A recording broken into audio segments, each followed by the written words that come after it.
बिस्मिल्लाहिर्रहमानिर्रहीम। रब्बि इश्रह ली सदरी व यस्सिर ली अमरी वहलुल उक़दतम मिन लिसानी यफ़क़हू क़ौली। सदक़ल्लाहुल अज़ीम।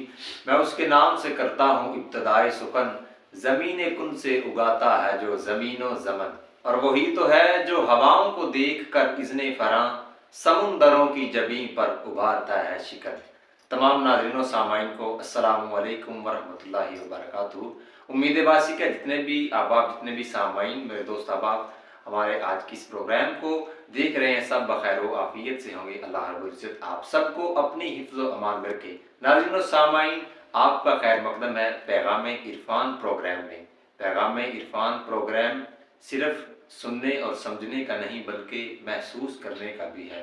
तो हमारे साथ आज मौजूद है हमारे मेहमान जनाब अल्लामा मोहम्मद अरशद सियालवी साहब। आपका भी तहे दिल से मशकूर हूँ, दिल की गहराइयों से आपको खुशामदीद कहता हूँ पैगाम इरफान पॉडकास्ट में। तो हम इनसे सुनते हैं एक खूबसूरत कलाम मदीना पाक के हवाले से। ये बड़ी ही खूबसूरत आवाज़ के अंदर आपको अपनी रूहानी कैफियत के साथ कलाम पाक सुनाएंगे। आप तवज्जो के साथ सुनिए। जी अल्लामा साहब।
खूबसूरत अंदाज के अंदर अल्लामा साहब नाते रसूल मकबूल सरकार नबी पाक सल्लल्लाहु अलैहि वसल्लम की बारगाह अक़दस में पेश कर रहे थे। जो दोस्त हमारे चैनल पर नए हैं, जो हमारी वीडियो को देख रहे हैं, उनसे मेरी गुजारिश है वो हमारे चैनल पैगाम इरफान को लाइक, सब्सक्राइब और शेयर करें। और अगर कोई तजावीज़ हमारे चैनल, हमारे पॉडकास्ट, हमारे प्रोग्राम के मुतल्लिक पेश करना चाहता है, वो नीचे कमेंट सेक्शन में या हमारे व्हाट्सएप नंबर पर हमसे रब्ता कर सकता है। तो मिलते हैं अपने नेक्स्ट एपिसोड में, तब तक के लिए इजाज़त दीजिए अपने मेज़बान हाफिज़ हम्माद चिश्ती को। अल्लाह रब्बुल इज़्ज़त आप सबका हामी व नासिर हो।